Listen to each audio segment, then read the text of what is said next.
سوال نمبر 1، وہ کون سی شریعت ہے جس پر عمل کیے بغیر کوئی عمل مقبول نہیں؟ جواب نمبر 1، وہ شریعت ابراہیم علیہ السلام کی ملت حنیفی ہے۔ فرمان الہی ہے سورہ آل عمران آیت نمبر 19 میں، ان الدین عند اللہ الاسلام، اللہ کا دین صرف اسلام ہے۔ یہ اس فرمان الہی ہے سورہ آل عمران آیت نمبر 83 میں، افغیر دین اللہ یبغون ولہ اسلم من فی السماوات والارض طوعا وکرہا، کیا یہ لوگ اللہ کے دین کے علاوہ دوسرا دین چاہتے ہیں، حالانکہ جو آسمانوں میں ہیں اور زمین میں سب برضا و رغبت اور چار و ناچار اسی کے مطیع و فرمانبردار ہیں۔ نیز ارشاد الہی ہے سورہ بقرہ آیت نمبر 130 میں، ومن یرغب عن ملت ابراہیم الا من سفیہ نفسہ، ملت ابراہیمی سے اعراض تو احمق ہی کرتا ہے۔ نیز فرمان باری تعالی ہے سورہ آل عمران آیت نمبر 85 میں، ومن یبتغ غیر الاسلام دینا فلن یقبل منہ وهو فی الآخرۃ من الخاسرین، جو اسلام کے علاوہ کسی دوسرے دین کا طالب ہو اس کا کوئی بھی عمل قبول نہیں ہوگا اور وہ آخرت میں نامراد ہوگا۔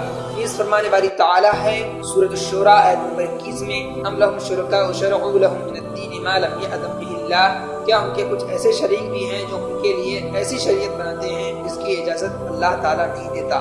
سوال نمبر 2، دین اسلام کے کتنے درجے ہیں؟ جواب نمبر 2، دین اسلام کے 3 درجے ہیں۔ نمبر 1 اسلام، نمبر 2 ایمان، نمبر 3 احسان۔ ان تینوں میں سے جس کا بھی نام لیا جائے وہ پورے دین کو محیط ہوگا۔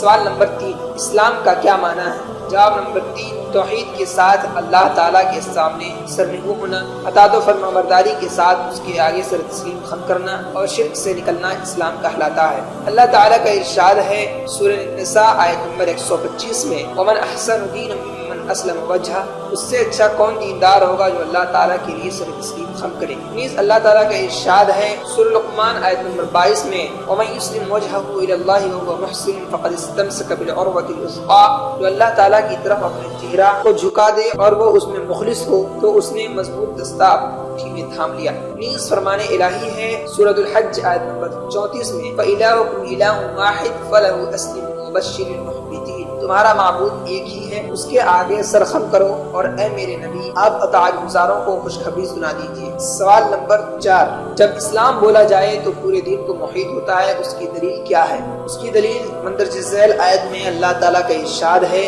سورہ آل عمران آیت نمبر 19 میں، ان الدین عند اللہ الاسلام، اللہ کے ہاں دین صرف اسلام ہے۔ نیز رسول اللہ صلی اللہ علیہ وسلم نے فرمایا، بدأ الاسلام غریبا وسیعود غریبا کما بدأ، دین اسلام اجنبیت کے ساتھ شروع ہوا اور جس اجنبیت سے شروع ہوا تھا اسی طرح پھر سے اجنبی بن جائے گا۔